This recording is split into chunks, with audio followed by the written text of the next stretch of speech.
joko maro en nyadendi Bella Achien kaweche giki bende nyalo luwo kokalo mbui magwa mag tudruok manendo kalatvlive Facebook, X @kalaTV kaachiel kod YouTube bende.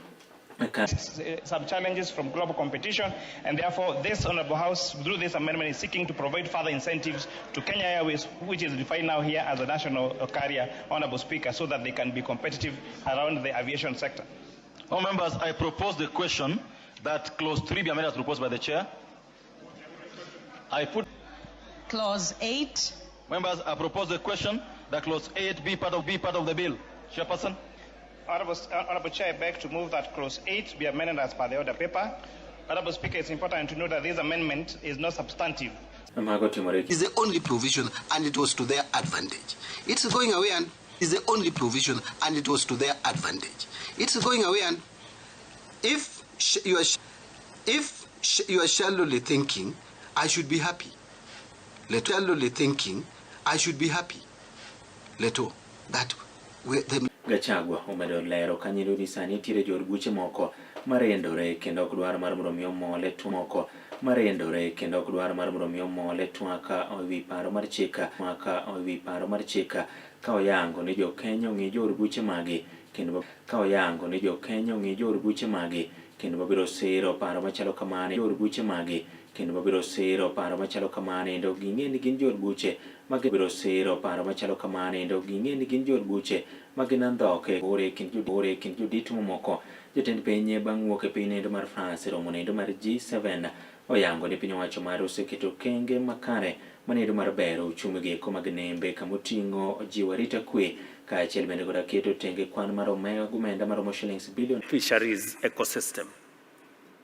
And I remember in 2023 we changed the model when myself and this good man Salim Vuria to a maritime center that will be used for information gathering and research that is going to assist our fisheries and blue economy ecosystems.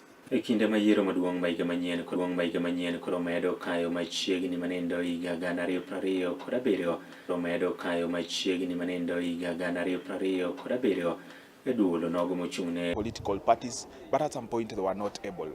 The other thing is also to ensure that we also know to what extent is a registry of political parties, to what extent can they assist the young people, especially in huge chunk of the population we have in Kenya, and their participation in the electoral and political processes is essential, not just in terms of voting, but being able to also understand their rights and obligations, their opportunities.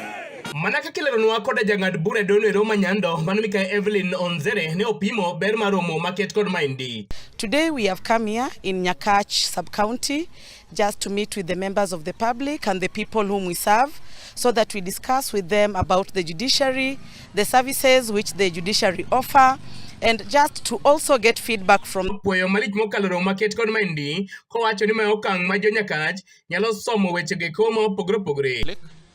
Purposely just to open up in case a member of the public inyini idwa mailopi inyanyasa ringiti ito mondo konyi mondi minge sai ringiti ito mondo konyi mondi minge adiere mari kikipere bere ng'amonindo tima iki monike chichori oto wa nikeji kikipere bere ng'amonindo tima iki monike chichori oto wa nikeji sama ipuonji ka wachino ambazo tunapitia pia tuko hapa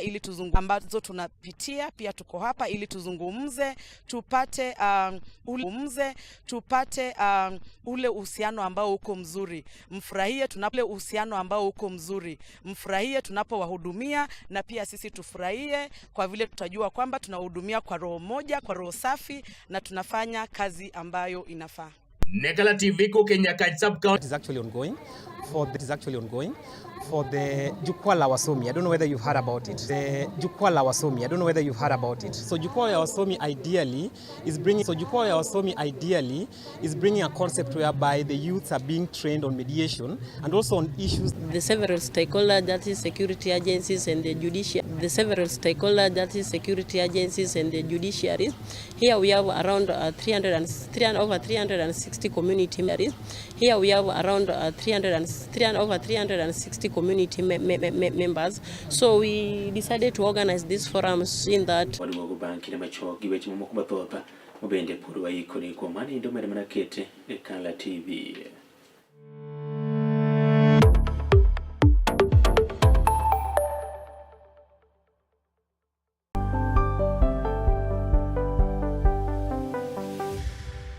Piny koro tauru gimare, emomiyo Kala TV chako odiochiengi kod sulwe mokinyi. Tok bedo kod odiochieng' marabora e sikunde ka iduogo pacho, yud thuolo mar kweyo. Talpewe, tudri kodwa wuok tich, nyaka tich abich, saa 11 mar midhiambo, nyaka saa 12 mar midhiambo.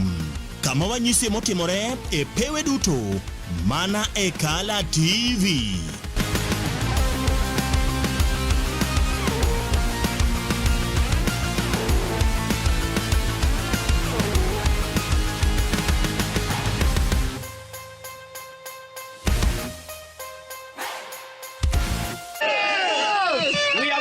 Getting equal remuneration. Yes. Our terms of employment are poor. Yes. What we want is simple and clear. PNP let us. You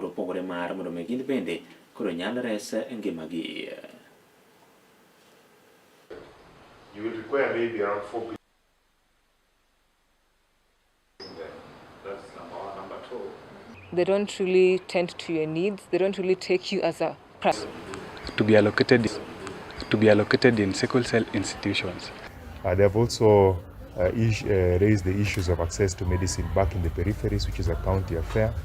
They would like hydroxy. The multi-stakeholder approach that they will be able to coordinate their actions and the engagements as we work towards reducing the levels of insecurity that is being witnessed in Kisumu, especially as we prepare for the general elections.